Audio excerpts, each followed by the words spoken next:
Bonjour à toutes, bonjour à tous. Nous attendons que tout le monde rentre dans la salle.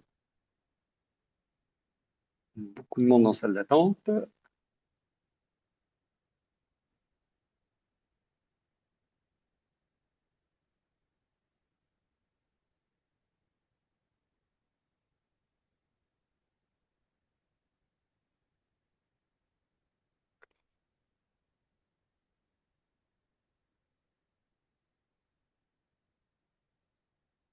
Bien, bonjour à toutes, bonjour à tous. Un nouveau webinaire de Force Patrimoine, de l'expert comptable patrimonial. Vif succès. Nous avons beaucoup de monde aujourd'hui, thématique qui semble donc vous intéresser. Thématique dont on voulait aborder le sujet avec Joël Caspar, non pas pour vous faire peur, mais pour bien prendre conscience du bilan patrimonial qui est une demande importante de nos clients. Point particulier pour les experts comptables, le bilan patrimonial peut être réalisé au sein du cabinet d'expertise comptable. Je vais avoir très peu de limites de ce côté-là.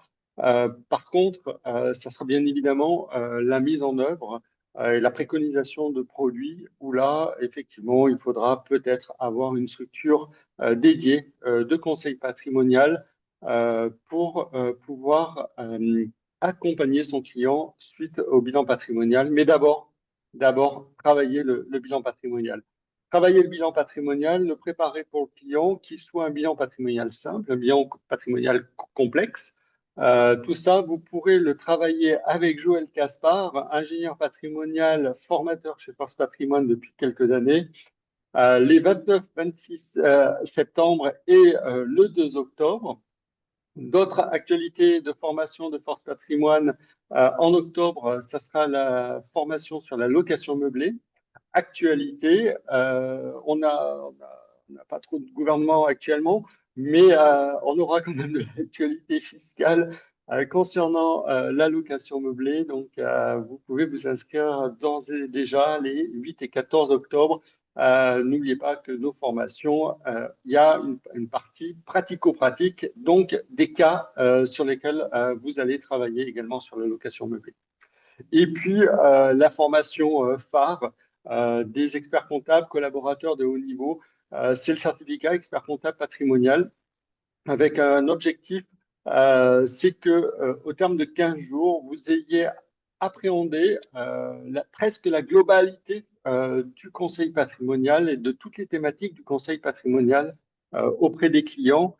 Et donc, vous avez 15 jours de formation, 120 heures validées qui permet, pour ceux qui ont une structure de conseil patrimonial, c'est de valider vos heures réglementaires, IAS, IOBSP et IMO. Et pour les experts comptables, bien évidemment, hein, les heures ordinales, mais également ces 120 heures permettent d'afficher sur votre site Internet ou auprès de vos clients, dans vos adresses mail, comme quoi vous êtes spécialisé en conseil patrimonial. Voilà pour l'actualité de Force Patrimoine. Et bien maintenant, je vais vous laisser aborder. Alors, partons, certificat, oui, conseil patrimonial, j'ai oublié, donc vous aurez de toute façon toute la donnée. C'est un démarrage le 6 novembre prochain, 2 jours par semaine, jusqu'au 15 janvier. Bien sûr, on vous laisse tranquille la période de Noël.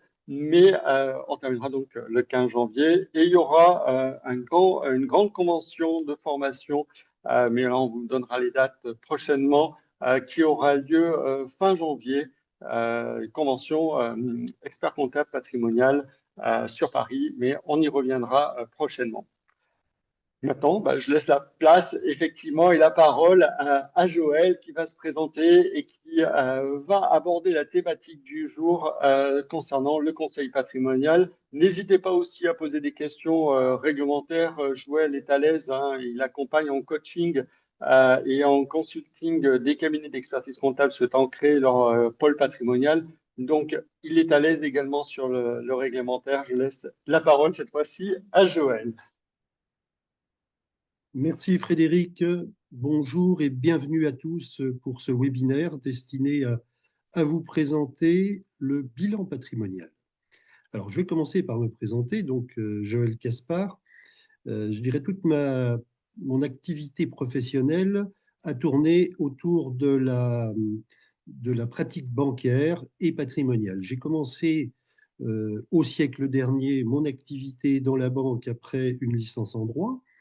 Et puis, après avoir passé les diplômes bancaires de l'époque, on m'a proposé de rentrer au service inspection de la banque. Alors, ça m'a un peu inquiété parce que moi, j'avais envie de faire du client et pas de l'inspection. Donc, j'ai quitté la banque et j'ai rejoint, on était en 88, une société qui se créait à l'époque autour de votre profession, dont certains ont certainement entendu parler, qui s'appelait Experts et Finances. Experts et Finances, le grand chef, c'était Jean-Michel Aulas, avec Cégide Services, donc qui était la holding au-dessus d'Experts et Finances. Cégide Services, donc émanation de Cégide. À l'époque, Jean-Michel Aulas était en plein boom. Apparemment, il l'est toujours un peu d'ailleurs, puisqu'on a vu qu'il voulait se présenter à la mairie de Lyon. Et ça a été une belle aventure, on va dire, expert et finance, destinée à apporter des réponses patrimoniales de l'époque aux attentes des experts comptables et de leurs clients. Donc personnellement, j'habitais à Dijon à l'époque et j'ai démarré sur l'ordre des experts comptables de Bourgogne-Franche-Comté.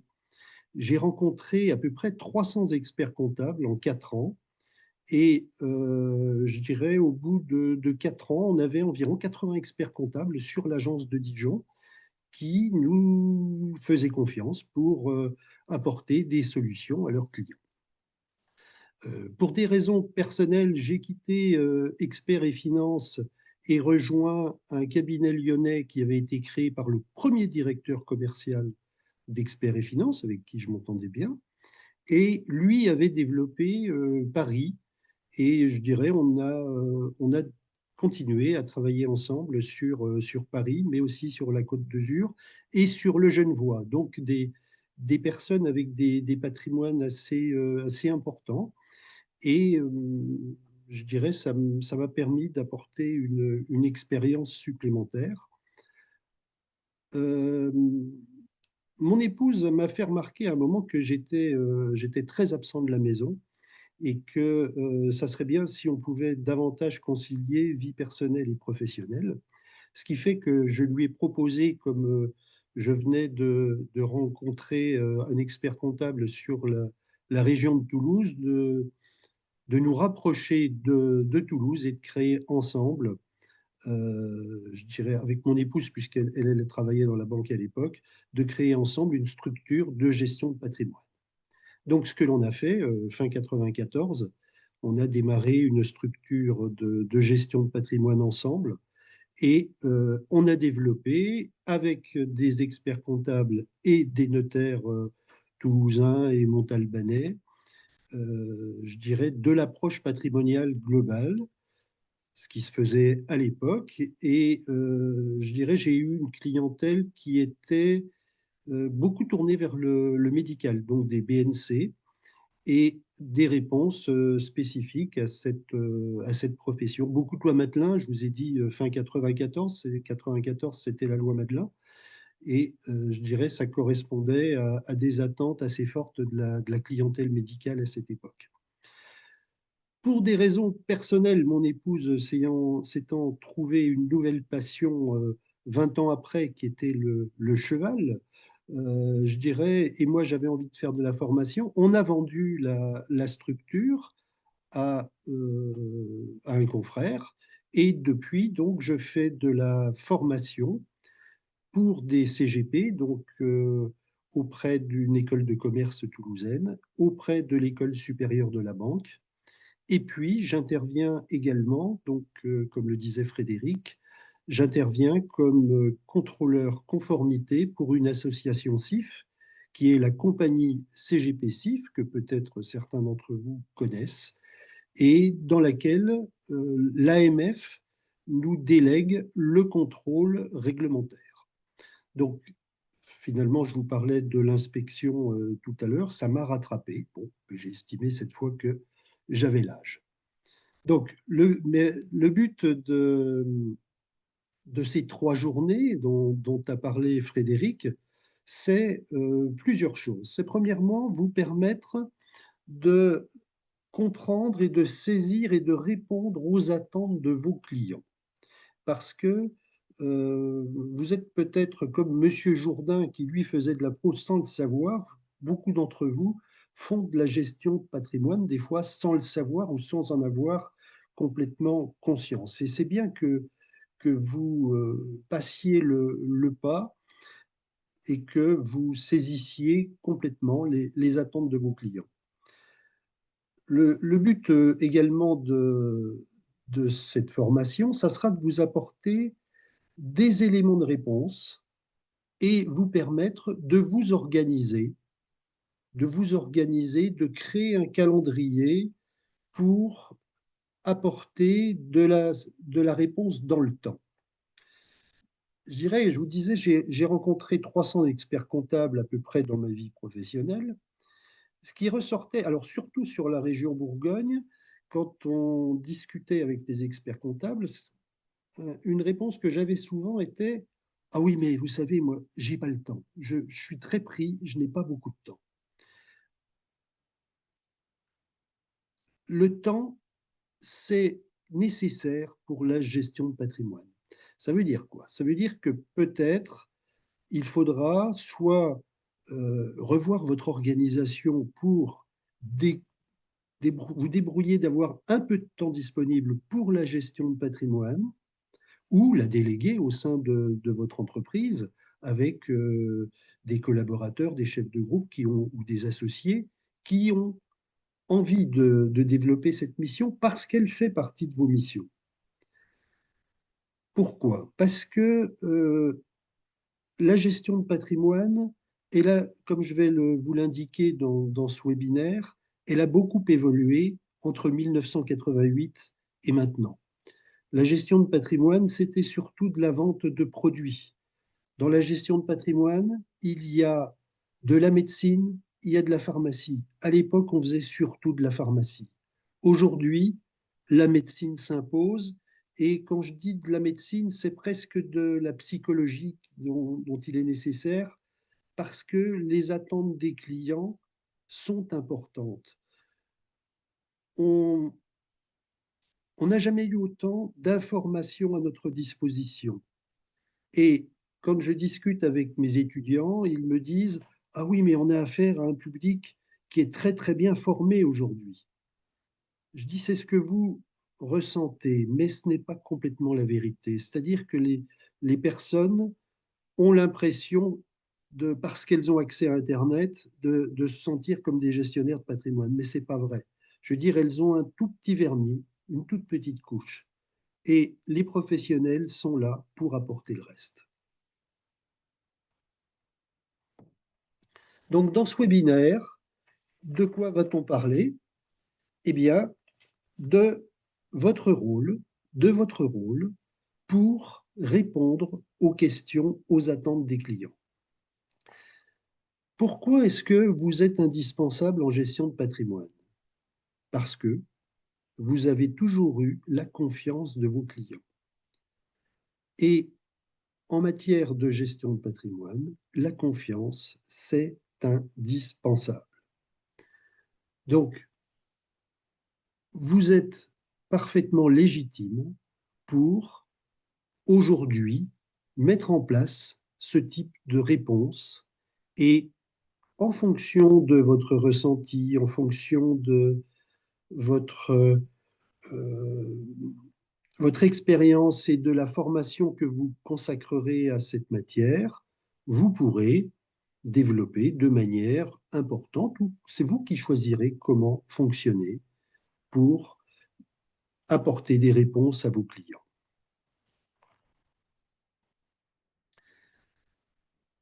Alors, je vous ai dit tout à l'heure que ça a beaucoup évolué. Donc, ce que je me suis permis, c'est de vous mettre à disposition l'approche patrimoniale qu'on avait à l'époque d'Experts et Finance. Alors, c'est de la reproduction parce que à l'époque, on n'avait pas de PowerPoint. On avait encore des visuels en plastique qu'on présentait avec des lampes particulières. Bon, mais ça permettait quand même de faire de la formation. Bilan patrimonial. Je ne vais pas vous apprendre ce qu'est un bilan, mais à l'époque, le but, c'était quoi? C'était de proposer des solutions à nos clients, à vos clients, qui étaient basées sur de la réponse produit. On n'avait pas beaucoup de réponses produits à l'époque et l'approche principale était basée sur il fallait dégager ce que vous avez sous les yeux qui s'appelle une capacité d'épargne. Cette capacité d'épargne permettait d'investir. Alors, en fonction du client, on apportait des réponses pour sa retraite, bon, on était dans une approche produit et une perception pour le client qui était celle d'une vente, c'est-à-dire que on décortiquait son patrimoine pour arriver à lui faire placer de l'argent.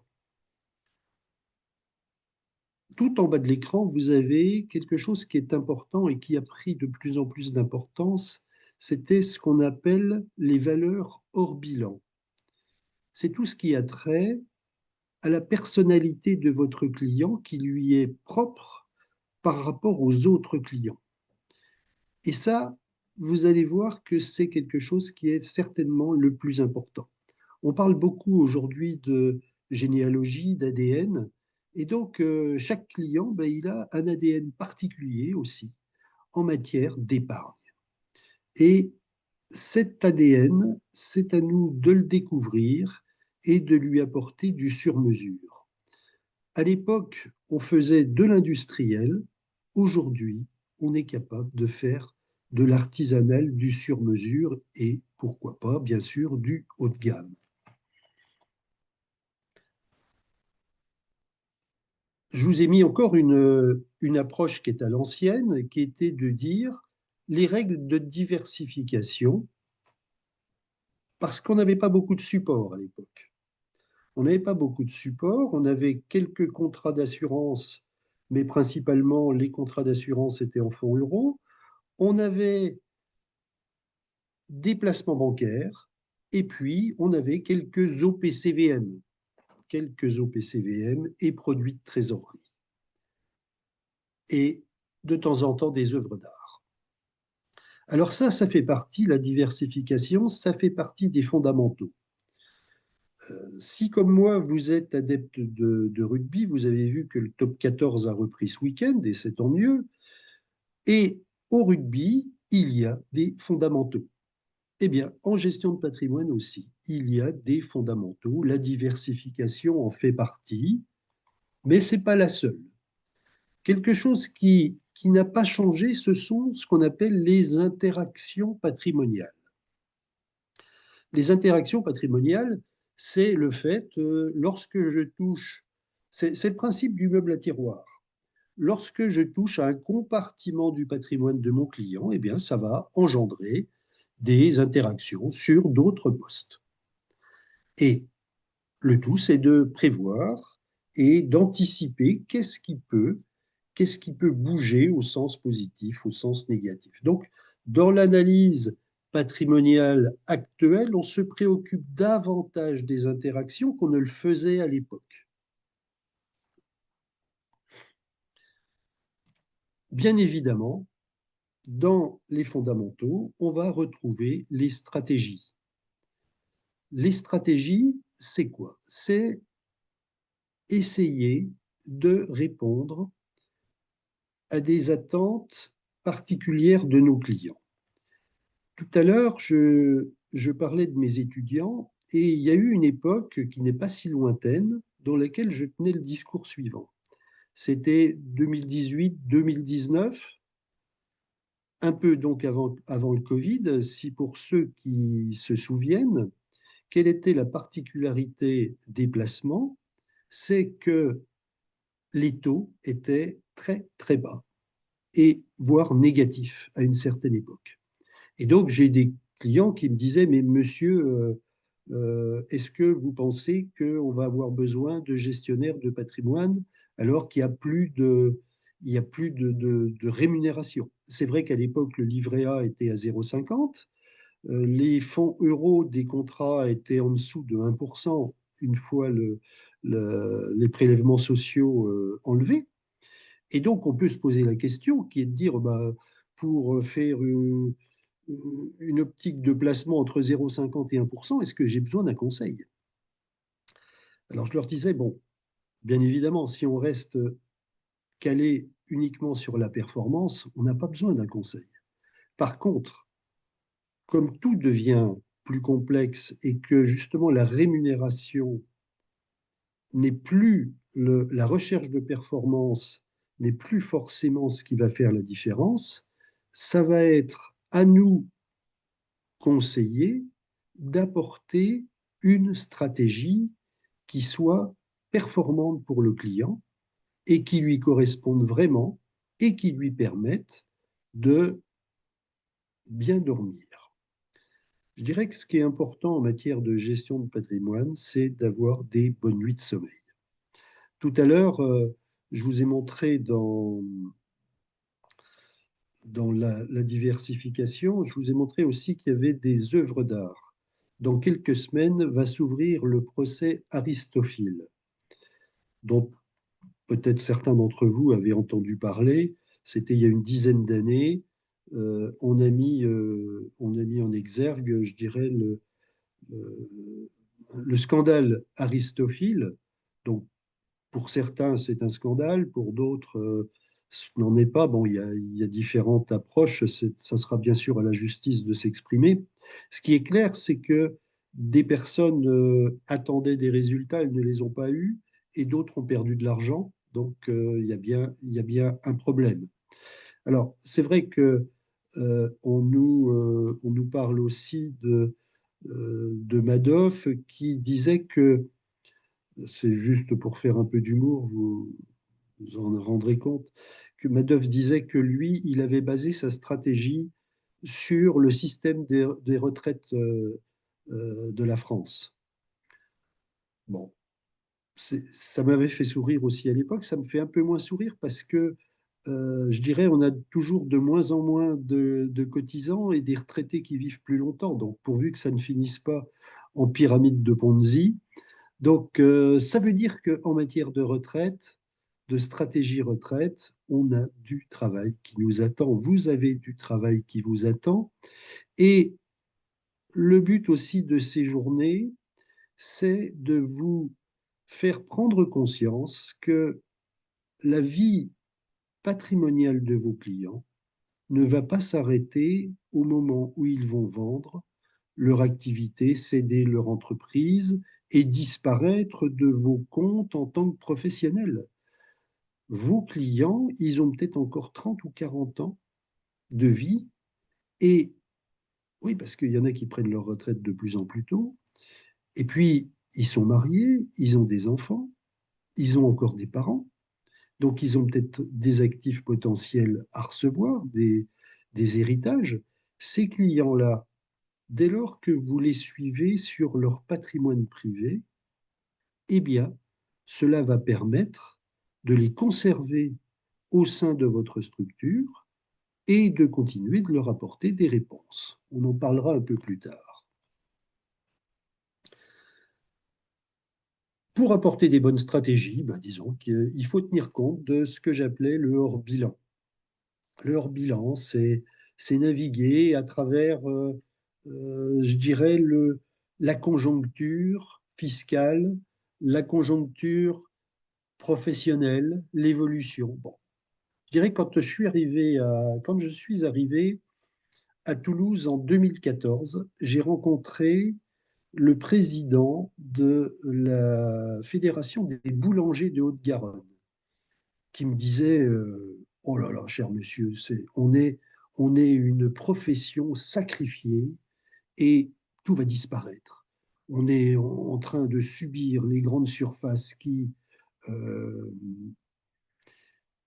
qui vendent du pain à notre place, les gens ne viennent plus, on ne sait plus quoi faire. Et à l'époque, pour ceux qui s'en souviennent, les pharmaciens vendaient 2 fois et demi le chiffre d'affaires de leurs officines. 12 ans après, tout avait changé. Je dirais les boulangers avaient retrouvé de l'entrain, de la vigueur et autres, et les pharmaciens faisaient grise mine. Je veux dire qu'il n'y a pas de, il n'y a pas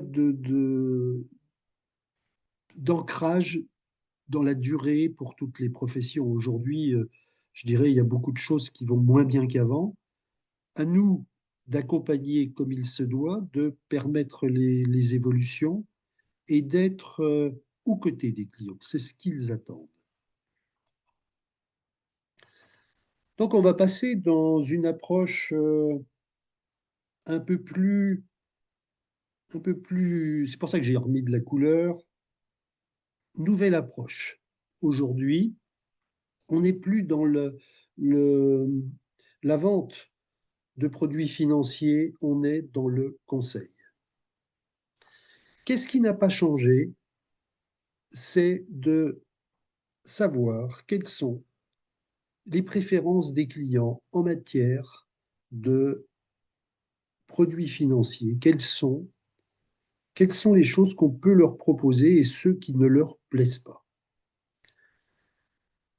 Pourquoi? Parce que si vous avez un client qui, je dirais, lorsqu'il était jeune en famille, a toujours entendu dire que les assureurs, c'est des voleurs et c'est des escrocs, et vous aurez beau leur apporter les meilleures réponses assurantielles, il y a peu de chances qu'ils vous croient et qu'ils vous suivent.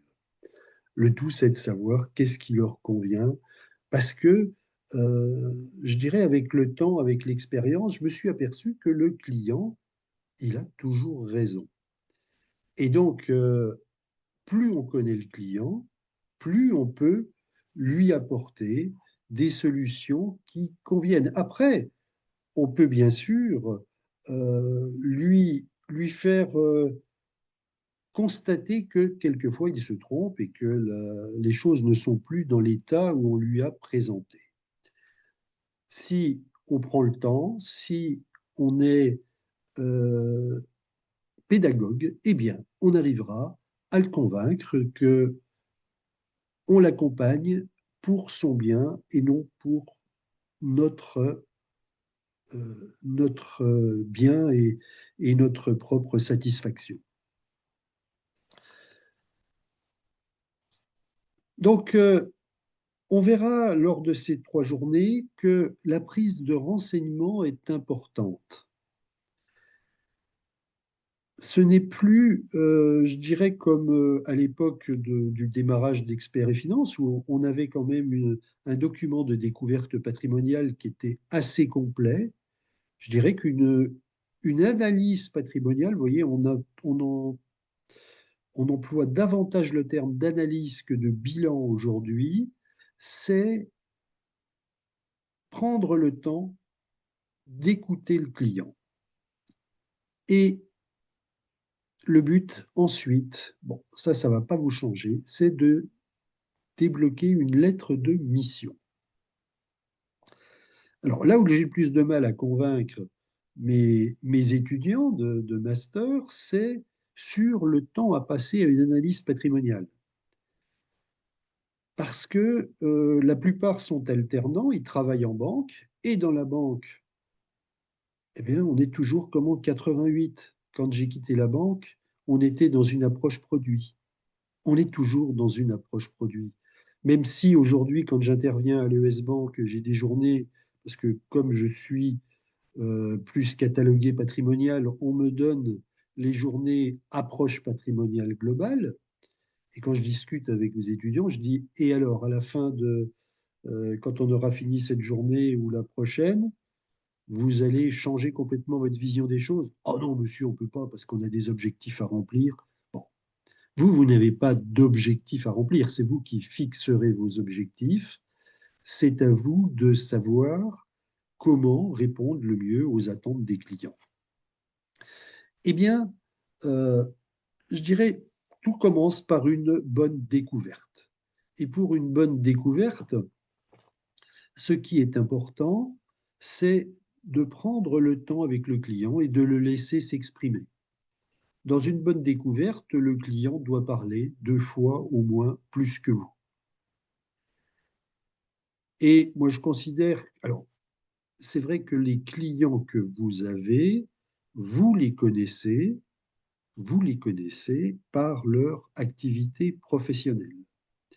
Ce qu'il va falloir découvrir, c'est leur vie personnelle. Bon, pour certains, vous les connaissez, certains en plus, ils sont célibataires ou divorcés. Donc, par contre, d'autres ont une vie matrimoniale avec un conjoint qui n'est pas client chez vous, qui a des particularités, ils ont des enfants. On a beaucoup de familles recomposées aujourd'hui qui compliquent les choses. Et ça, c'est important de prendre le temps de découvrir cela. Je considère qu'une bonne découverte patrimoniale, c'est 1 heure et demie. Alors, dans votre cas, si vous faites 1 heure, ça sera bien parce que vous allez éviter effectivement la découverte du patrimoine professionnel que vous connaissez et maîtrisez depuis longtemps. Par contre, le faire s'exprimer sur ses attentes ou les attentes de son conjoint, c'est quelque chose qui est important et sur les projets. Aujourd'hui, les projets patrimoniaux sont la règle d'une bonne écoute et d'une bonne analyse. Alors, vous avez sous les yeux ce que j'appelle le nouveau bilan. Le nouveau bilan, c'est quoi? Ce n'est plus de l'approche globale, c'est une succession d'approches sectorielles. Pourquoi? Eh bien, ça m'est arrivé de rencontrer, euh, je dirais, de jeunes professionnels, et notamment, je me souviens d'une jeune dame qui venait d'avoir 30 ans, qui était chirurgien dentiste, qui pendant plusieurs années avait fait des remplacements dans un cabinet de chirurgie dentaire à une quarantaine ou cinquantaine de kilomètres de Toulouse. Et l'un des associés étant parti à la retraite, les 2 autres lui avaient proposé de s'associer. Et donc, elle avait dit oui. Et elle n'était plus remplaçante, elle devenait associée avec tout ce que ça allait impliquer. Et donc, lorsque je l'ai rencontrée, comme je vous l'ai dit, elle avait 30 ans. Au niveau de sa vie personnelle, elle était locataire. Elle était en concubinage avec un monsieur qui était, lui, salarié dans une entreprise informatique. Et ils avaient un enfant.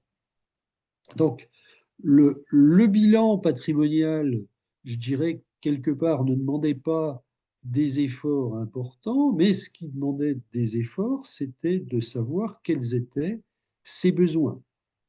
Donc là, on s'est aperçu que qu'est-ce qui était important pour elle? C'était l'approche prévoyance, parce que elle allait devenir dirigeante, elle allait emprunter pour payer l'achat du mobilier, oui, de dentiste. Elle allait emprunter pour payer des parts de SCI. Elle allait emprunter pour tout ce qui avait trait à sa vie professionnelle. Et puis, elle allait surtout tous les jours faire une cinquantaine de kilomètres, aller et puis 50 retours. Donc, quelque part, le risque d'arrêt de travail, d'accident devenait quelque chose d'important. Et puis, le risque aussi lié aux problèmes de santé et aux fonds généraux, tout cela devenait quelque chose de prégnant chez elle. Et donc, c'était quelque chose à mettre en avant. Et comme elle avait 30 ans, et qu'avant, elle avait fait surtout des remplacements de manière isolée, de manière non systématique. Elle n'avait pas des cotisations retraite qui étaient quelque part régulières. Et donc, on a profité aussi pour parler de son approche retraite. Et puis, on a parlé aussi de sa vie personnelle. Comment est-ce qu'elle allait développer, je dirais, le fait que son conjoint, qui n'était pas donc marié, comment est-ce qu'ils allaient s'occuper de la gestion de l'enfant, puisqu'elle elle ne serait plus tous les jours à la maison. Vous voyez, donc ça posait plusieurs questions donc, sur lesquelles le client attend qu'on apporte des réponses. Donc c'est tout ce qui compte, c'est effectivement d'avoir une approche conseil qui soit la plus développée possible. Alors, je vous parlais de cette approche prévoyance. Cette approche prévoyance, je dirais, c'est certainement celle que vous connaissez le mieux, puisque, je dirais, il y a trois niveaux dans l'approche permanence, dans l'approche prévoyance, pardon. Donc, le besoin par rapport à la perte de revenus, ça, c'est ce que le client est capable d'exprimer. Ensuite, le besoin par rapport aux frais généraux permanents. Et donc, ça veut dire quoi? Ça veut dire que là, vous maîtrisez également ces frais généraux permanents pour que le client, bah, s'il y a un incendie, s'il y a un orage, une tempête qui vienne fracasser son fonds de commerce, mais il puisse se déplacer ailleurs pour recevoir ses clients ou ses patients et continuer à servir. Donc, cette approche prévoyance, elle est importante. Et puis, lorsque le client a une famille, est-ce que le conjoint travaille? Est-ce que les enfants sont en âge de quitter le foyer? Ou au contraire, est-ce qu'ils ont besoin d'avoir une approche qui soit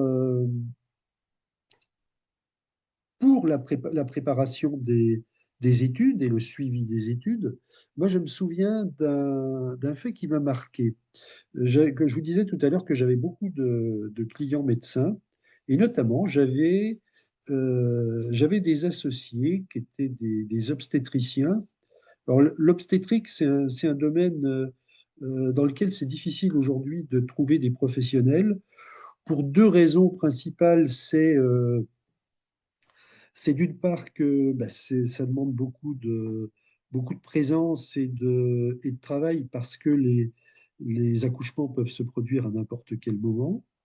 Et puis, bah, il y a une prise de risque qui est importante, c'est-à-dire que si l'accouchement se passe mal, vu le côté très fort de la grossesse et de l'attente et de l'espérance d'enfant, des fois les obstétriciens sont attaqués et leur responsabilité civile professionnelle coûte assez cher. Donc, on a de moins en moins de médecins qui choisissent cette spécialité. Et moi, j'avais trois associés. J'avais un associé qui approchait enfin, qui avait dépassé les 65 ans, hein, qui avait dépassé les 50 ans, et le troisième qui venait d'arriver, enfin, qui était le plus récent, qui avait la quarantaine. Et donc, on cherchait un contrat justement d'assurance pour prévoir le risque de décès de l'un d'entre eux. Et, et donc, le plus jeune me disait, bon, c'est surtout pour le plus vieux, c'est lui hein, qui compte parce que, bon, il dit nous deux, 50 ans, 40 ans, qu'est-ce qui va nous arriver? Bon. Et donc, il était prêt de ne pas souscrire parce qu'il disait ça va coûter cher à la structure, bon, puisque ça serait la structure qui serait bien sûr bénéficiaire, celle qui paierait les cotisations. Et finalement, j'ai réussi à le convaincre parce que il avait une épouse qui avait arrêté de travailler et il avait trois enfants en bas âge, que lui aussi devait prendre un contrat au même niveau que les autres. À l'époque, on avait des plans profession libérale qui permettaient justement d'avoir une couverture d'essai, une couverture avec une rente conjointe et une couverture avec une rente éducation au profit des enfants pour qu'ils puissent continuer à faire des études jusqu'à 18 ans ou 25 ans au besoin. Et donc, pourquoi je vous disais ça m'a frappé? Parce que justement, c'est le plus jeune qui est décédé. Il a fait un cancer foudroyant. Et je dirais, il est décédé sur une table d'opération. Et ça a été un drame. Donc, euh, bien sûr, heureusement, je dirais, on avait mis en place cette stratégie prévoyance pour lui aussi. Et elle a été très, très utile. Je dirais que son épouse est restée cliente, moi, jusqu'à ce que je cède le cabinet. Et puis, elle est restée cliente de mon repreneur parce que elle avait pu apprécier justement la stratégie conseil qu'on avait donnée à ce niveau-là. Donc la protection familiale fait partie effectivement des attentes des clients lorsqu'ils sont professionnels. La retraite, je l'ai évoqué tout à l'heure. Alors la retraite, c'est très particulier. Pourquoi? Parce que cette retraite, c'est un peu comme le Père Noël. C'est-à-dire, on se dit, oh, finalement, ça marchera quand même. Ça marchera quand même. Oui, on aime bien. On aime bien et les gens ont une perception qui n'est pas juste sur la retraite. Ils se disent, oui, mais c'est les autres qui n'auront pas beaucoup. Moi, ça devrait bien se passer. Bon, heureusement, il y en a de plus en plus et vos clients, en principe, eux, sont avertis. Vous savez leur faire prendre conscience que, je dirais, ça se passera comme ça et pas autrement. Je sais que les médecins, on avait des clients qui gagnaient 300, 400 000 euros et ils savaient que, au mieux, ils auraient 70 000 euros de retraite CARMF. Donc, la marche, elle est énorme. Donc, il faut les préparer, voir avec eux qu'est-ce qui sera nécessaire, comment est-ce qu'ils envisagent les choses. Bon, tout ça, ça fait partie de l'approche qui va prendre du temps. Je reviens sur le temps. Pourquoi? Parce que la projection de la retraite, c'est s'arrêter à un moment en disant au client, quand est-ce que vous souhaitez prendre votre retraite? Je veux la prendre à 58 ans, je veux la prendre à 64, je veux la prendre à 68, je veux la prendre à 42. Bon, chacun choisit. Et donc, on va se projeter sur ses revenus actuels, sur son patrimoine actuel, et puis on va faire une projection aussi sur l'âge de départ à la retraite. Et en fonction de ça, on va voir qu'est-ce qui peut se passer.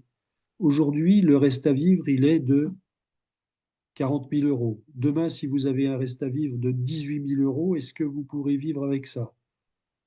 Peut-être pas. Donc, comment on fait? Qu'est-ce qu'on prévoit? Qu'est-ce qu'on met en place?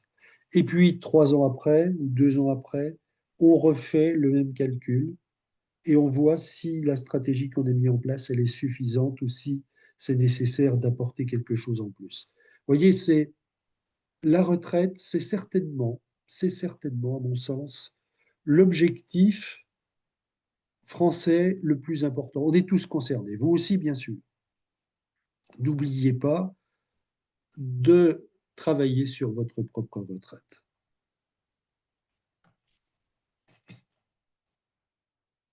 Alors, la fiscalité, ce n'est pas un objectif. Mais la fiscalité, ça fait partie des contraintes. On n'y échappe pas. Ça, on peut faire confiance à notre État. Je dirais, on a soit des impôts, soit des contributions. C'est merveilleux. C'est merveilleux. Donc des prélèvements qui vont nous rattraper d'un côté ou de l'autre, mais on n'échappe à rien. Donc, je dirais la fiscalité fait partie de la vie patrimoniale globale Et cette fiscalité, je pense que les clients apprécient particulièrement qu'on les accompagne à ce niveau-là. Alors, je sais qu'il y a la plupart des experts comptables font la déclaration de revenus d'IFI de leurs clients. J'en avais rencontré qui m'avaient dit non, moi, c'était pas quelque chose que j'apprécie. Bon, mais c'était pas nombreux. Chez les CGP, il y a beaucoup de CGP qui n'accompagnent pas leurs clients en fiscalité. D'ailleurs, le confrère à qui j'ai revendu, lui, ne fait pas les déclarations de revenus des clients qui n'ont pas d'expert comptable. Et donc, il m'a demandé, il savait que moi, j'aimais beaucoup la fiscalité, il m'a demandé si je pouvais reprendre, je dirais, un peu de service à ce niveau-là. Et donc, tous les ans, au mois d'avril, mai, juin, eh bien, j'accompagne 30 à 40 clients dans la déclaration de revenus. Voilà. Et moi, j'aime beaucoup.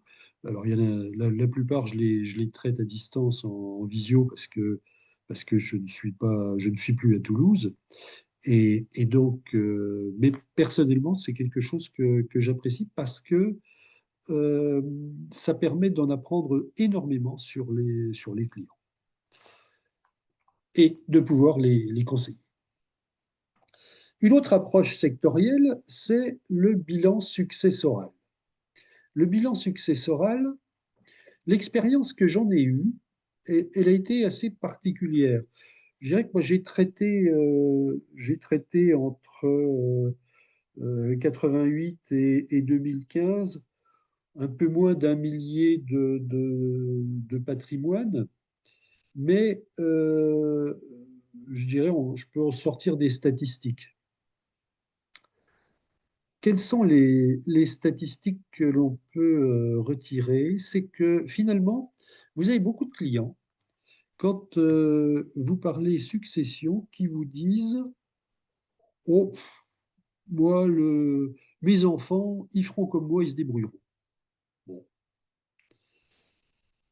je dis très bien, je vous entends, je vous écoute. Je dis, ça m'embête ce que vous me dites parce que ça fait plusieurs années que vous êtes assez accro au fait que les résultats en termes de rendement soient plutôt positifs. Je vous ai connu, je vous ai connu même assez stressé des fois sur les résultats. Et puis là, vous êtes en train de me dire, oh, bah, finalement, s'il y a un prédateur incontournable qui s'appelle l'administration fiscale qui vient manger la moitié de ce qu'on a gagné, c'est pas grave. Eh ben, je dis, moi aussi, c'est grave. Je trouve que c'est grave. Et il faut que vous en preniez conscience et que vous n'abandonniez pas à ce moment-là. Je dirais qu'il y a des clients qui ne réalisent pas que s'ils ne font rien, ça va pas bien se passer. Donc, on a une vraie responsabilité d'approche conseil pour la succession.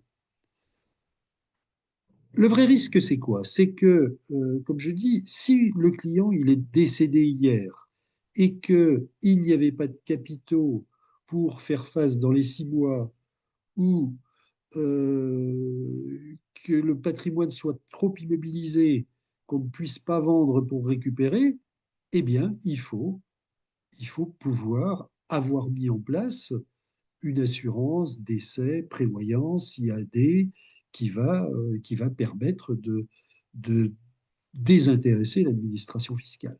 Bon. Donc la stratégie successorale, c'est quelque chose sur laquelle on ne peut pas s'asseoir, à mon sens. Un point important, alors que vous ne connaissez pas, à mon sens, parce que vous ne pratiquez que du client en pleine activité. Et alors, moi, je l'ai baptisé la gérontologie patrimoniale. Pourquoi? Parce que, comme je vous le disais, j'avais beaucoup de médecins. Et la gérontologie, c'était quelque chose, ou la gériatrie patrimoniale, c'était quelque chose qui leur parlait, qui était le vieillissement de la population. En fait, je me suis aperçu de 3 choses.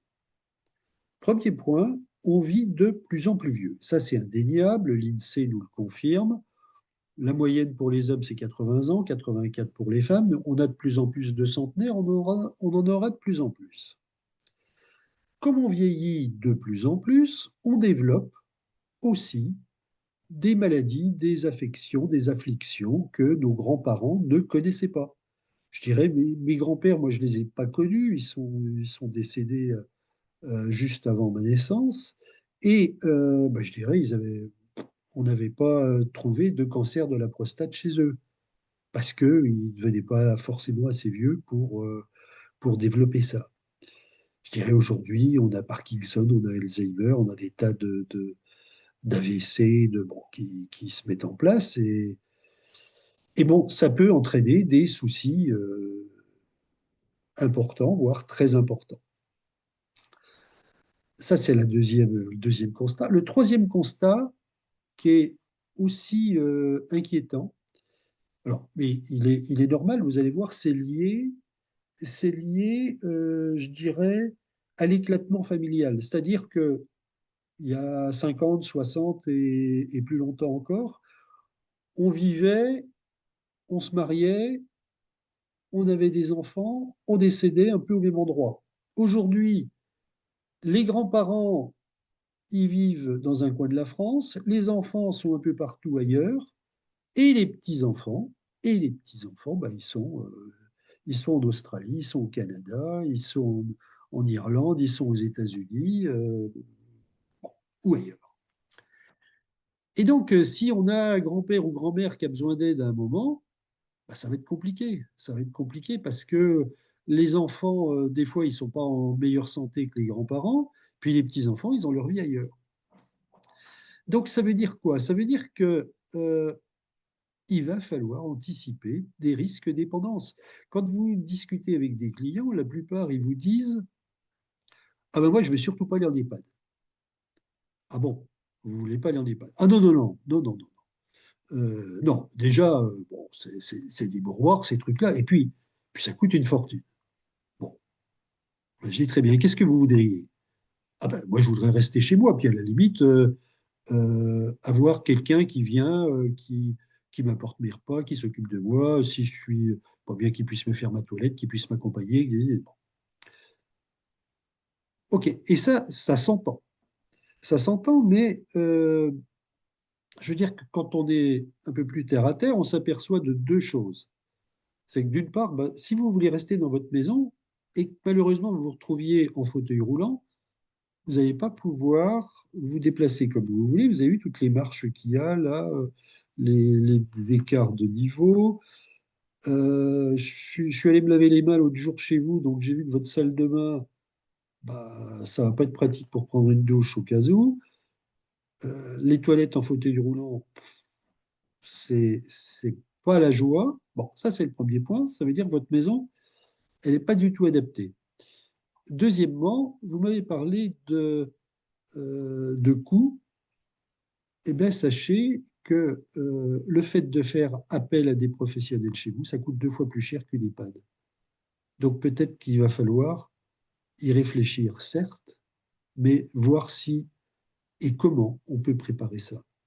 Donc, l'intérêt de la gérontologie patrimoniale, c'est quoi aussi? C'est de préparer le patrimoine pour qu'il soit souple et agile au moment où vous ne le serez plus. Il ne manquerait plus que votre patrimoine il soit comme vous, complètement immobilisé.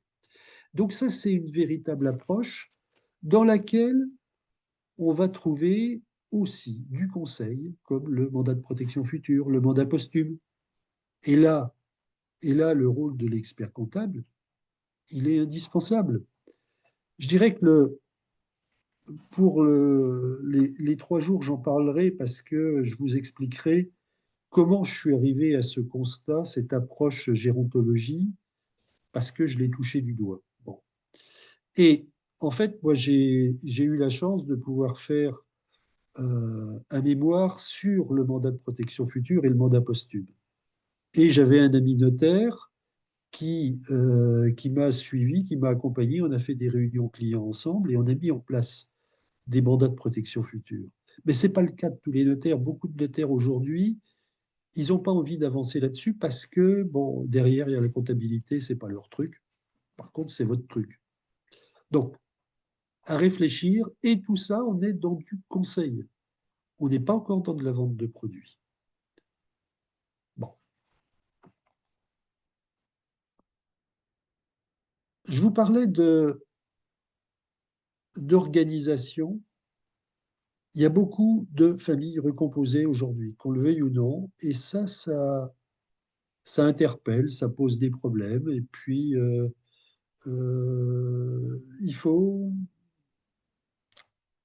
il faut un peu de doigté, euh, il faut essayer de convaincre les gens qu'ils sont un peu dans l'erreur. J'ai un cours, moi, dans l'école de commerce qui repose sur la vie de la famille. Et la vie de la famille, moi, j'insiste beaucoup justement sur le comparatif entre Pax, mariage et concubinage. Aujourd'hui, dans des classes où vous avez des gens qui ont 25 ans de moyenne, qui sont des banquiers alternants, vous n'avez jamais de personnes mariées. Si vous avez un paxé dans la classe, c'est magnifique, et tous, ils sont en couple, en concubinage. Et ils ont l'impression que c'est la meilleure solution du monde. Bon. Donc, il faut parler avec eux, voir avec eux, leur expliquer et leur dire, bon, ok, j'entends ce que vous me dites. Maintenant, on va voir quels sont les problèmes qui peuvent arriver dans la vie d'un couple et comment on les traite, comment on répond lorsque on est marié, on est pacsé ou on est concubin. C'est pas tout à fait la même réponse.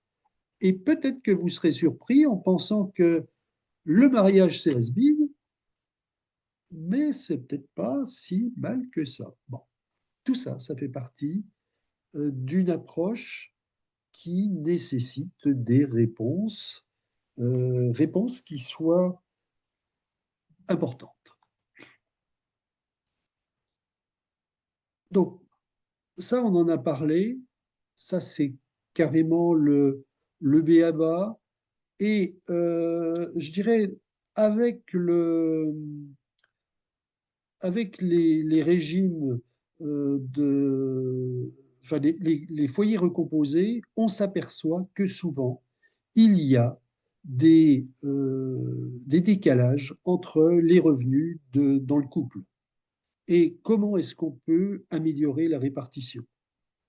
Comment est-ce qu'on peut répondre aux risques? Ça, c'est important aussi, le risque, la notion de risque. Alors, dans les statistiques aussi que j'ai remarqué, beaucoup de clients vous disent, ah, moi, le risque, pas de problème, j'aime ça. Ça fait partie de mon ADN. Très bien. Bon, je l'ai entendu et j'ai même eu une personne qui recherchait des financements. Alors, je vous ai dit, j'ai arrêté il y a 10 ans. Donc, on n'était pas encore avec le crowdfunding, le crowdlending. Ça commençait tout juste. On avait des approches sur des participations. Et moi, je me souviens d'un client je lui apportais des réponses avec, je dirais, des solutions de rendement qui étaient prudentes, et, et il me trouvait trop prudent. Et à un moment, j'ai fini par lui apporter quelque chose qui, à mon sens, c'était pour lui le minimum. On était sur quelque chose qui lui sortait du 6%.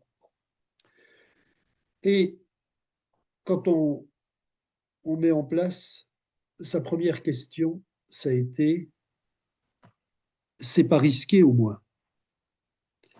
Et là, je me suis dit, waouh, ça fait 30 fois que je lui explique que si je lui apporte pas de... Ça veut dire quoi? Ça veut dire que la plupart du temps, les clients n'entendent pas ce que l'on dit. Ils n'écoutent pas. Là, ça va être le contrôleur qui parle. Je dirais, il va falloir de plus en plus fournir des écrits. C'est-à-dire qu'en matière de conseils, on doit nous protéger aussi, protéger nos RCP, parce que le client n'entend pas forcément ce qu'on raconte. Il entend ce qu'il a envie d'entendre. que ce soit en matière de succession, en matière de retraite, en matière de placement. Il faut faire attention et il faut que vous ayez une traçabilité de votre conseil. C'est important. Je vous parlais de l'approche fiscale tout à l'heure. Alors, il y a une chose que j'ai beaucoup fait et qui nécessite aussi du temps, mais vous verrez, c'est comment en gagner aussi pour nos clients. Moi, j'ai remarqué depuis 2, 3 ans que l'administration fiscale a de plus en plus de bugs, fait de plus en plus d'erreurs. Bon, ce qui n'est pas rassurant, mais c'est comme ça. Ils ont toujours fait des erreurs et puis ils ont toujours voulu aussi, je dirais, enquêter, euh, un peu embêter nos clients de manière trop forte. Et moi, je me suis beaucoup impliqué pour aller rencontrer l'administration fiscale. Au début, j'accompagnais le client et puis je me suis vite aperçu que le client, il s'en sortait pas bien. C'est-à-dire que les questions de l'inspecteur ou du contrôleur des impôts, souvent, elles mettaient le client dans l'embarras et il s'enfonçait lui-même. Et je veux dire que je ne servais à rien. Et j'ai vite compris cela et j'ai dit au client, vous me faites une procuration et j'y vais à votre place. Parce que moi, je ne me laisserai pas embobiner et je ne me laisserai pas culpabiliser. Bon. Et donc, ça a tout de suite mieux fonctionné. Donc, c'est vrai que de représenter vos clients auprès de l'administration, ça permet de régler des choses. Alors, je sais que pour beaucoup, vous le faites et vous avez de la crédibilité et c'est bien. Mais donc, ça fait partie, je dirais, de la mission gestion de patrimoine pour le foyer fiscal. Donc, à développer. Alors, on rentre dans la partie qui vous concerne. C'est votre projet. Votre projet. Donc, comment le bilan patrimonial va vous permettre demain d'asseoir votre approche auprès de vos clients. Je vais vous citer une expérience que j'ai connue alors, au début où j'étais chez Expert et Finance. Parce que celle-là, elle m'a marqué, vous voyez, je m'en souviens encore, on est presque 40 ans après. C'était en 88 et j'avais rencontré un expert comptable, bon, qui me paraissait âgé à l'époque, il avait 54 ans, 55 ans. Et il était adhérent, il était associé dans CJ de service, donc il avait cru au projet et il faisait partie des experts comptables qui m'avaient dit oui, oui, je vais vous recevoir et tout. Et donc, je lui avais présenté la manière de travailler d'Expert et Finance. Et là, il m'avait dit, Monsieur Caspar, ça m'intéresse, la gestion de patrimoine, mais alors je voudrais votre avis parce que moi, si on fonctionne, c'est vrai qu'on fonctionne à mes conditions. Ben, je dis, je vous écoute. Moi, je n'avais pas encore démarré avec d'autres experts comptables. C'était l'époque où je les rencontrais, où c'était un peu difficile de les convaincre. Et lui me dit, bon, moi, ça pourrait m'intéresser, mais de telle et telle manière. Ce que je vous propose, c'est la chose suivante. Vous avez des documents de découverte patrimoniale, vous me les laissez. Vous me les laissez, je vais rencontrer mes clients, je vais remplir. Ensuite, je vous dirai ce que je vois pour eux, si c'est plutôt de l'assurance, si c'est plutôt des valeurs mobilières, si c'est plutôt de la prévoyance ou de l'immobilier. Et puis, on en discute. Si ça vous convient, on va voir les clients ensemble. Bon, écoutez, moi, ça m'a paru intéressant comme proposition. Je me suis dit, on va voir qu'est-ce que ça va donner. Sur le premier mois, on a fait une découverte. Le deuxième mois, on a vu 2 à 3 clients. Le troisième mois, on en a vu encore plus. Et au bout d'un moment, il me dit, il faudra me redonner des analyses patrimoniales, Monsieur Caspar. Et là, je lui dis, bon, expliquez-moi comment vous faites. Oh, ben, il me dit, c'est simple. Il dit, j'ai envoyé un courrier à tous mes clients. Alors, bien sûr, à l'époque, il n'y avait pas de mail, il n'y avait pas de ci, il n'y avait pas de ça. J'ai envoyé un courrier en disant que je développais une nouvelle mission avec l'aide de partenaires qui étaient dédiés à la profession. Et il dit, c'est moi qui serai en charge de la rencontre avec vous. Et tout s'est basé sur la confiance. Vous me connaissez depuis longtemps. Blablabla. Et il me dit, je dois ajouter que cette année, les bilans patrimoniaux seraient gratuits, mais qui seraient payants à partir du 1er janvier. Donc il me dit, j'ai beaucoup de réponses. J'ai trouvé que c'était particulièrement futé à l'époque, et je peux vous dire, bon, ça a très bien marché. Et, et bon, je veux dire que c'était sa manière à lui de faire l'approche. Alors, comme je vous l'avais dit, il avait 55 ans, et il m'avait dit lors de la première fois où on s'était vu, il m'avait dit, moi, vous savez, la comptabilité, j'en ai fait tout le tour, ça pourrait m'intéresser. Voilà. Bon, ça l'intéressait. Donc aujourd'hui, je pense qu'on est dans un monde où la gestion de patrimoine intéresse de plus en plus beaucoup de gens. Pourquoi? Parce qu'on n'est plus dans une approche produit, on est dans une approche stratégie.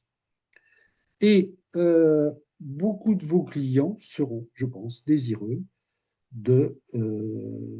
d'avoir des réponses. Alors, le développement de la mission, vous le ferez en fonction, bon, je dirais que si on prend un cabinet avec 300 clients, si vous faites 10%, c'est assez fréquent. Donc, l'approche que vous aurez, elle vous appartient.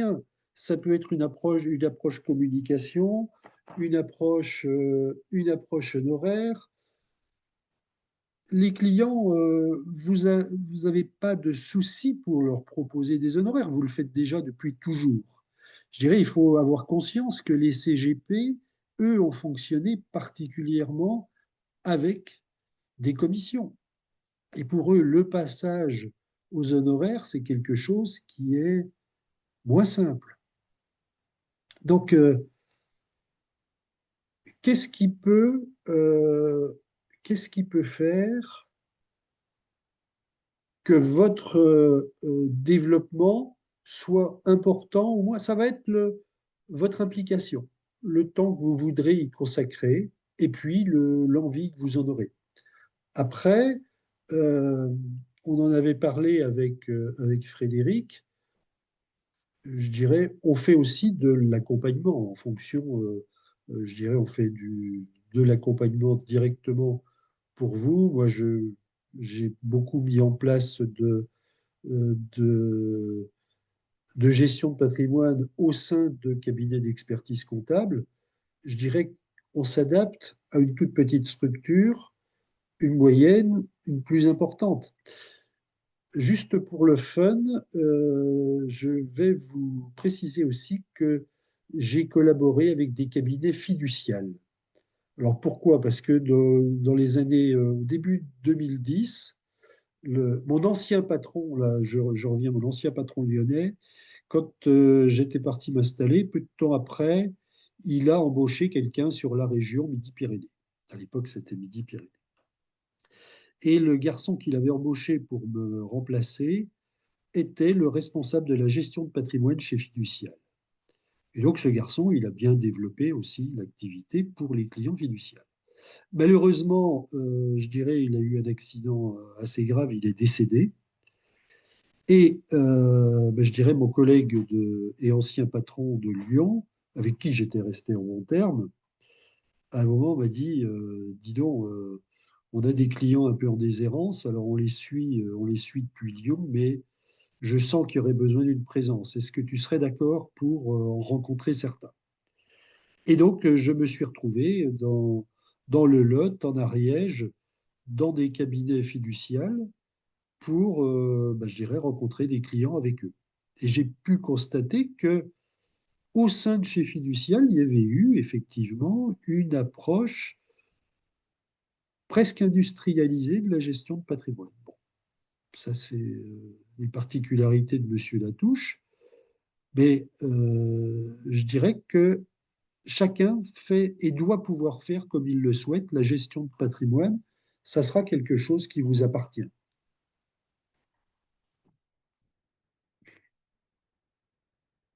Alors, comment passer à l'action, justement?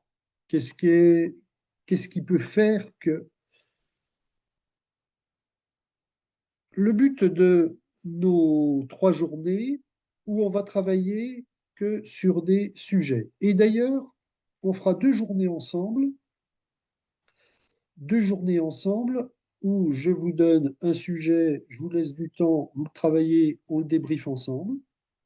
Et puis, à l'issue de la 2e journée, je vous délivrerai un sujet à traiter chez vous ou au bureau, et on le corrigera ensemble au 3e jour, et peut-être même que vous serez noté.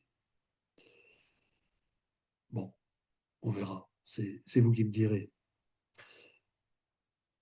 Alors, il est possible que ce sujet, ce soit celui, on verra, je n'ai pas encore décidé, puisqu'il y a des experts comptables qui sont inscrits à un diplôme à Lyon 3, et c'est moi qui dois rédiger le sujet.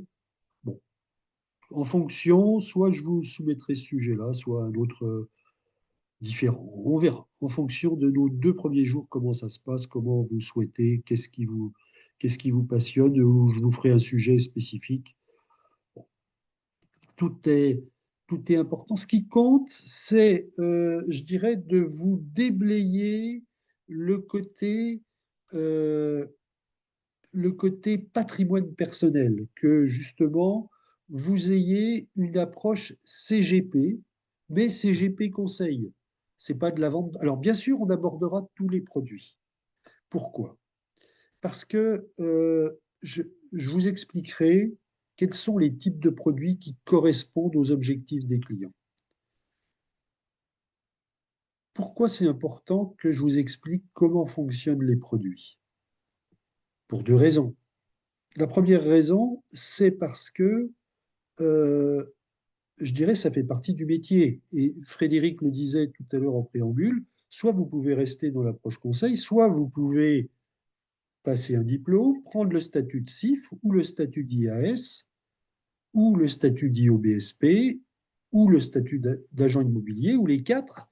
Et dans ce cas-là, vous aurez la possibilité de commercialiser des produits. Donc, c'est bien que vous les découvriez. La deuxième raison pour laquelle j'évoquerai les produits dans les analyses patrimoniales qu'on verra ensemble, c'est aussi pour vous apporter des réponses. Si vous avez un client qui vous dit, tiens, on va proposer du crowdfunding, qu'est-ce que tu en penses? Mais il faut que vous ayez des réponses qui soient à la fois orientées conseil, mais aussi orientées réglementaires. Les crypto-monnaies, c'est le sujet de la décennie, les crypto-monnaies. De plus en plus, vous avez des gens qui font de la crypto-monnaie et puis qui, à un moment, disent à propos, et j'ai bien fait de faire ça, qu'est-ce que tu en penses? On répondra, on apportera des réponses à ça. Je dirais, l'immobilier aujourd'hui, le marché immobilier, intéressant, pas intéressant, qu'est-ce qu'il faut faire, qu'est-ce qu'il ne faut pas faire? Je, je répondrai à travers les exemples à tout cela. Les clients, ils ont, euh, ils ont des attentes et puis ils ont besoin d'être pris en main. Le client, il peut accepter qu'on se trompe dans notre conseil. Ce qu'il ne supporte pas, c'est qu'on l'abandonne. Alors, je sais que vous ne le ferez pas, mais j'ai vu des CGP qui faisaient des opérations un peu hasardeuses avec des clients, et puis après, c'était silence radio. C'est jamais ce qu'il faut faire. Il faut, au contraire, quand il y a un problème avec un client, eh bien, il faut l'accompagner le plus possible. Donc, on parlera de KYC, Know Your Customer. Know Your Customer, parce que c'est, c'est le point le plus important aujourd'hui. Connaître son client le mieux possible. Je dirais que à l'époque Expert et Finance, c'était connaître le patrimoine pour pouvoir trouver sur quoi on va travailler, comment est-ce qu'on va placer de l'argent. Aujourd'hui, c'est plus du tout ça. C'est connaître le client pour le conseiller utilement et lui apporter des réponses qui lui permettent d'avancer et de bien dormir. Passer à l'action, c'est vous qui verrez. Donc ça suppose plein de choses. Et je dirais, lors de ces journées, ben, ça permettra d'échanger aussi. Plus vous êtes nombreux, plus vous avez des expériences à partager. Et ça permet de s'enrichir. Moi, je sais que j'ai la chance aujourd'hui, avec le contrôle, de voir une trentaine de nouveaux cabinets chaque année. Et j'apprends beaucoup auprès d'anciens et de très nouveaux. Je m'aperçois il y a des choses qui évoluent, je pourrais vous en parler. J'ai la chance justement de suivre la gestion de patrimoine et son évolution. Et il y a plein de choses qui évoluent positivement. Construire l'avenir, construire l'avenir, c'est aussi, je dirais, peut-être un besoin pour vous. Parce qu'avec l'intelligence artificielle, on s'aperçoit que nos métiers sont en train d'évoluer. L'intelligence artificielle, je trouve, c'est super. Moi, je m'en sers aussi justement pour préparer des PowerPoint. J'étais souvent très nul à ça. Alors, j'avais une assistante qui savait bien faire. Et puis, après, quand je me suis installé en formation, j'avais aussi une personne que je connaissais qui le faisait bien. Et puis récemment, je demandais à ma fille. Maintenant, je suis autonome avec l'intelligence artificielle. J'arrive à faire mes formations tout seul. Bon, c'est super, mais on s'aperçoit aussi que ça nécessite d'être formé pour poser les bonnes questions, ce qui nous permettra d'avoir des bonnes réponses. Donc, c'est pas que, mais ça va certainement modifier les relations avec les clients. Aujourd'hui, les clients, ils ont des attentes. Vous avez des réponses légitimes. Et bah, je serais ravi d'échanger avec vous lors de ces 3 jours et de pouvoir mettre en place, je dirais, des stratégies. Je vous propose de répondre à vos questions.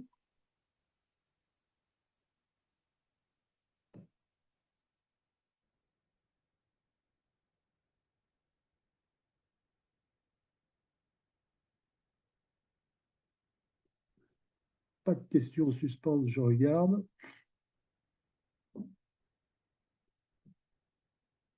Alors, en attendant que vous ayez des questions, euh, je vais vous partager un document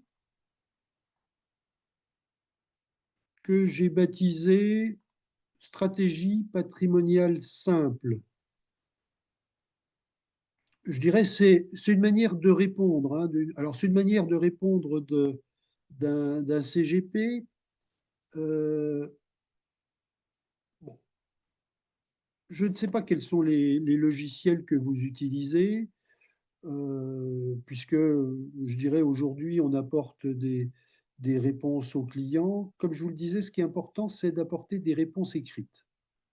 Donc, pour, pour être le plus efficace possible, c'est toujours reprendre le patrimoine du client, ses objectifs, et ensuite, on apporte nos solutions.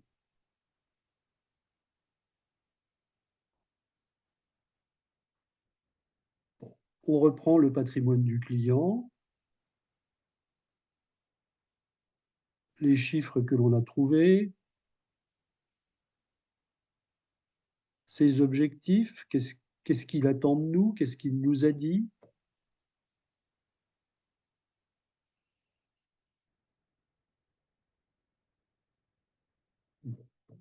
Et puis, quelles sont notre perception et notre ressenti et comment est-ce qu'on peut l'aider.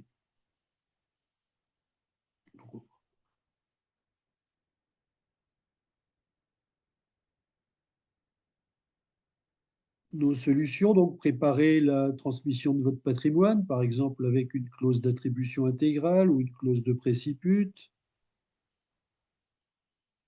lui expliquer qu'il peut faire un testament. Alors, concernant, là, on est en plein dans ce qu'on appelle la CJA, capacité juridique appropriée. Ce qu'il faut retenir, c'est qu'en principe, c'est du domaine de l'avocat, mais vous avez la CJA pour vos clients et donc à titre accessoire. C'est exactement ce que vous faites lorsque vous répondez de manière précise à un client sur son régime matrimonial ou autre. Donc, vous utilisez votre CJA et c'est parfaitement votre droit. Bien évidemment, je dirais, il faut envoyer le client chez le notaire et l'accompagner. Le mandat de protection future, on pourra en parler parce que moi, c'est un de mes dadas. Je trouve que ça a apporté quelque chose d'énorme par rapport à la trilogie sauvegarde de justice et tout ce qui a trait à, à la prise en charge des incapacités.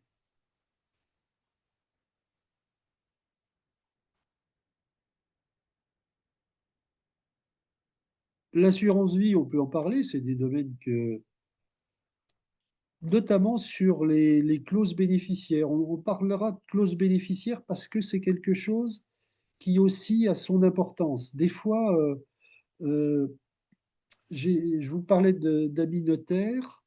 Euh, les notaires, ils ont abandonné la gestion de patrimoine, contrairement à vous. Enfin, je veux dire, à Toulouse, quand je suis arrivé à Toulouse, j'ai rencontré des notaires. Ils faisaient tous de l'immobilier. Il y avait, Toulouse était la capitale de la vente d'immobilier défiscalisant. Ils avaient tous des programmes à ne plus savoir qu'en faire. Ils avaient abandonné la gestion de patrimoine. Moi, j'ai rencontré un notaire qui était pas toulousain. Et, et bon, on a mis en place plein de choses. Parce que lui, il avait envie d'accompagner ses clients. Bon. J'en ai un autre qui m'a dit, ben moi, il n'y a pas très longtemps, c'était juste avant le Covid, il me dit, je voudrais monter une structure de gestion de patrimoine avec un expert comptable, avec un avocat, mais qu'est-ce qu'on peut bien faire? Et donc, je lui ai sorti, je dirais, une petite formation sur tout ce qu'il pouvait bien faire. Et je pense que la première chose qu'il peut bien faire, c'est commencer par examiner les clauses bénéficiaires des contrats d'assurance vie de ses clients. Pourquoi? Parce que la plupart des contrats d'assurance vie, ils sont vendus au guichet des banques et la plupart du temps, vous avez la clause générale qui est proposée et que les gens signent. Et quelques années après, cette clause, on s'aperçoit qu'elle n'est plus du tout adéquate et plus du tout adaptée. Donc, commencez par ça, regardez les clauses bénéficiaires de vos clients. C'est une approche qui apporte beaucoup de satisfaction, sur laquelle vous pouvez facturer des honoraires. Et je dirais qu'il ne vous engage pas à vendre des produits puisque les produits existent déjà.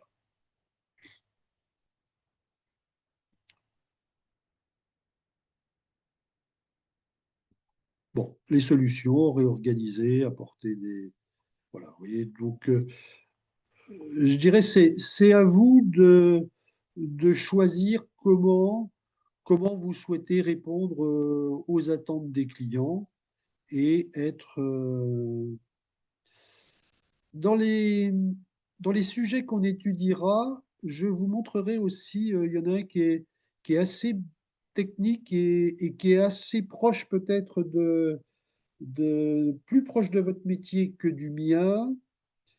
Et dedans, je vous mettrai la réponse qu'a fait une de mes élèves enfin, cette réponse, je l'ai trouvée très professionnelle et j'ai trouvé qu'elle était importante. Voilà. Ah, je vois qu'il y a des questions qui se sont mises en place. Quelle fourchette budget pour un bilan patrimonial généralement? Euh, Disons que le plus simple peut-être, c'est que vous ayez une idée du temps que vous allez y passer. C'est-à-dire que le client, vous allez faire la découverte patrimoniale, euh, la découverte patrimoniale, je vous ai dit 1 heure et demie, et en fonction de ces objectifs, vous allez chiffrer le temps sur lequel vous allez travailler et faire un retour. Donc ça pourrait être 4 à 6 heures de travail, donc à votre taux horaire. Sinon, oui, je vois que d'un dossier à l'autre, combien peut-on facturer un bilan patrimonial? Alors, combien vous pouvez le facturer? Vous avez des clients qui ont l'habitude de payer donc des honoraires. Je dirais que les CGP ne facturent pas très cher les bilans patrimoniaux parce que ils avaient bien souvent des clients à qui ils ne facturaient pas d'honoraires. Moi, je pense que entre 1500 et 3000 euros, voire plus, vous avez sans problème de la marge pour une première approche. Mais je pourrais vous apporter des réponses plus précises lorsque vous me donnerez des exemples de clients. Alors, pouvoir réaliser des transactions immobilières. Alors, en fait, pour pouvoir réaliser des transactions immobilières, il faut, il faut prendre la carte d'agent immobilier, la carte T, la carte transaction, qui peut être détenue par un collaborateur, qui peut être détenue par vous. Et ensuite, je dirais, il y a même des stratégies dans lesquelles vous pouvez à plusieurs monter une foncière. Bon, ça c'est autre chose. On aura l'occasion d'en parler. Je vous donnerai des exemples de réponses immobilières. Lorsque vous avez des clients qui sont à la recherche de fonciers particuliers et qui veulent éviter des promoteurs qui sont un peu coûteux ou un peu tordus, bon, ça, il peut y avoir des réponses. Est-ce une bonne idée d'embaucher un alternant en formation GP pour amorcer la pompe des études et futures missions? Oui, oui, je ne vais pas vous dire le contraire. Je pense, d'ailleurs, je dis à mes alternants, qui la plupart du temps sont en banque, et qui n'apprécient pas, je dirais, ce qu'ils font à la banque parce qu'ils ont l'impression que on ne les utilise pas pour faire de la gestion de patrimoine. Je leur dis, lorsque vous vous inscrivez, pensez pensez à vous tourner vers les experts comptables. Beaucoup ont la réflexion gestion de patrimoine aujourd'hui. Et je pense que si vous êtes sollicité, que vous avez l'occasion de recevoir ou de faire une visio avec des jeunes, je pense que c'est une bonne idée. Parce que il y a beaucoup de jeunes aujourd'hui qui ont une approche service importante. Euh, et je pense il y a une meilleure évolution possible entre les alternants que je connais et les experts comptables qu'entre les alternants et les banques. C'est-à-dire que la banque ne leur plaît pas. Pour apporter une réponse plus précise, j'ai fait intervenir, moi, en cours avec des M2, mon repreneur. Je lui ai dit, écoute, viens parler. Moi, je lui ai dit, je suis plus dans le métier, viens parler du métier. Aujourd'hui, comment tu le fais? Ça leur fera un truc bien d'actualité.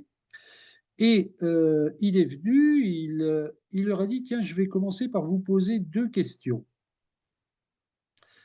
Vous me répondez la première par oui ou par non, et la deuxième, enfin, il leur a demandé de le faire une réponse par papier.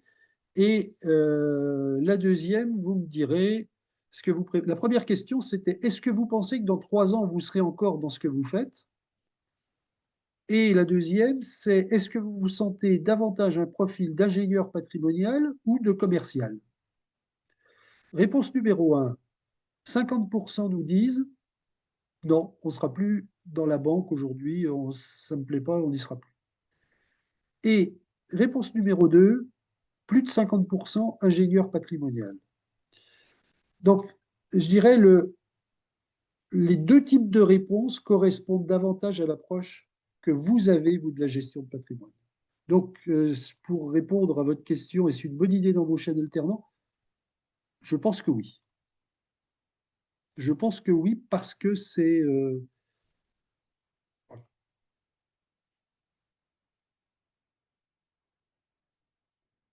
la création d'une structure ad hoc.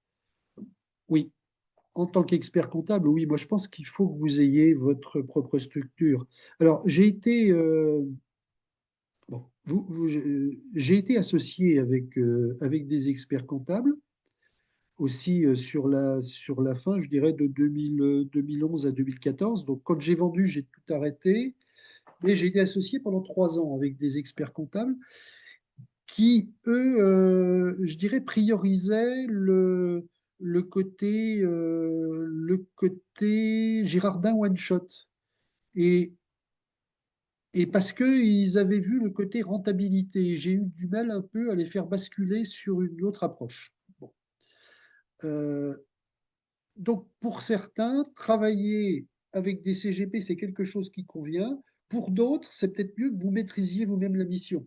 Donc, si vous-même ou un de vos associés ou salariés souhaite prendre le statut CIF ou le statut IAS et que vous créez vous-même la structure, je pense que c'est plutôt positif, surtout que il existe Mahaka aussi qui est en accompagnement pour vous, qui est pas une franchise. Donc, je dirais ça vous laisse justement toute latitude pour agir et ils ont l'expérience de vous accompagner, de vous proposer des solutions assurantielles et autres. Donc, moi, je trouve que c'est bien que vous franchissiez le pas. Je pense que c'est mieux aujourd'hui. Je ne vous aurais pas répondu ça il y a 25 ans. Je pense que c'est mieux aujourd'hui que vous créiez la structure et que vous preniez un alternant ou un jeune diplômé en gestion de patrimoine plutôt que de s'associer avec des CGP. Voilà. Qui n'ont pas, je dirais, il y a beaucoup de CGP qui sont restés basiques, vente de produits, un peu comme les banques, et qui n'ont pas la même approche que vous.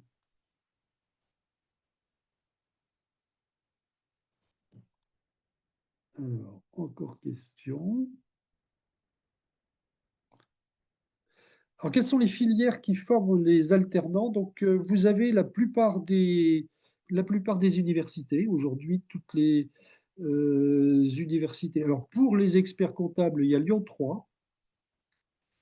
Il y a Lyon 3. Et pour autrement, Lyon 3 fait aussi des CGP, Toulouse, Bordeaux. Il y a des écoles spécialisées. J'interviens aussi pour une structure qui est basée à Lyon, qui est basée à Angers et qui va se développer à Bordeaux. Donc moi, je vais intervenir sur Bordeaux, qui est Financia. Ça a l'air particulièrement enfin, moi, ce que je trouve de très sérieux chez Financia pour le côté alternant, c'est le fait, vous allez dire que je prêche pour ma paroisse, mais c'est parce qu'ils développent de manière importante le réglementaire. Et je pense que le réglementaire aujourd'hui, on n'a pas eu l'occasion d'en parler, mais j'en parlerai lors de ces 3 jours, c'est indispensable. Je dirais que les, aujourd'hui, la gestion de patrimoine, elle s'appuie sur deux béquilles. C'est le commercial et le réglementaire.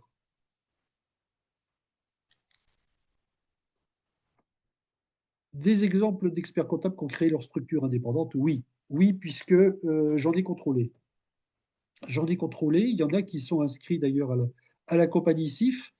Alors, c'est un point qui est important d'ailleurs, parce qu'il existe aujourd'hui, lorsque vous vous installez comme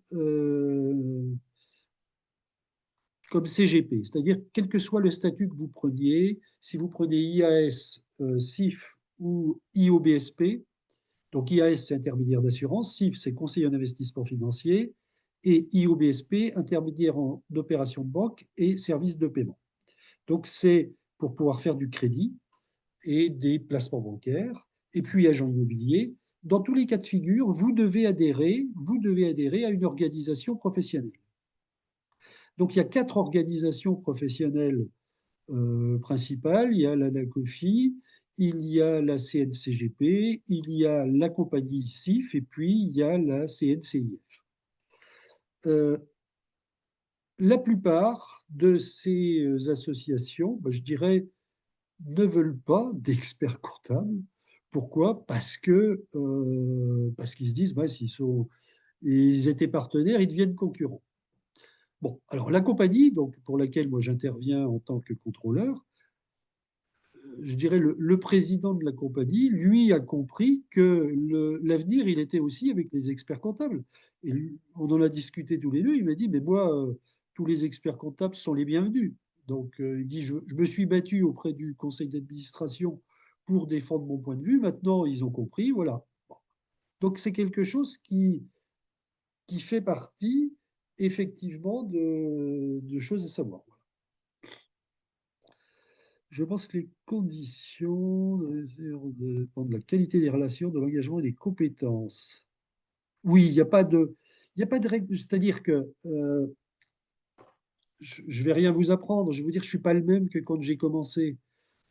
Parce que justement, l'expérience en matière de conseil, ça nous permet de prendre du recul. Quand je discute des fois avec des jeunes, justement, alternants, et je leur dis, mais pourquoi vous ne posez pas plus de questions?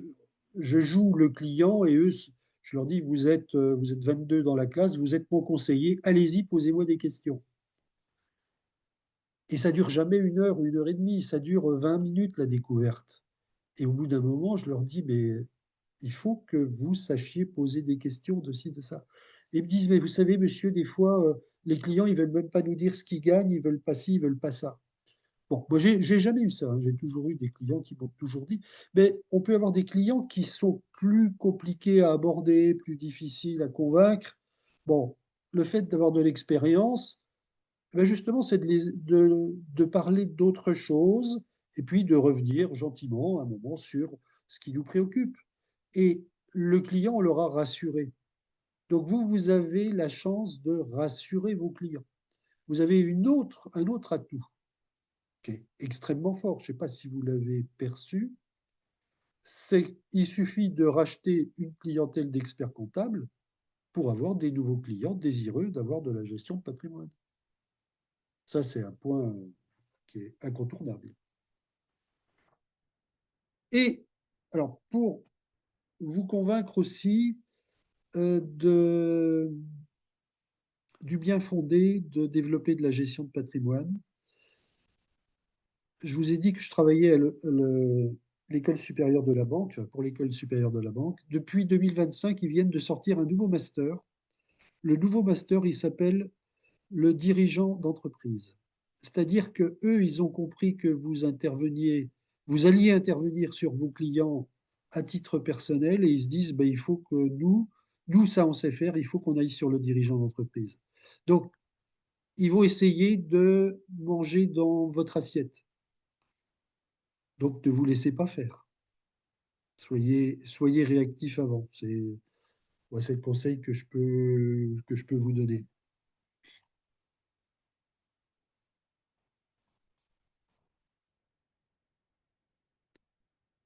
Autre question?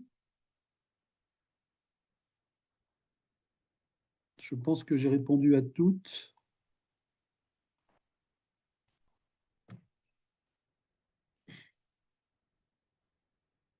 Si tout va bien, ben, je vous propose de clore notre webinaire et je vous remercie de votre attention et je vous dis à bientôt.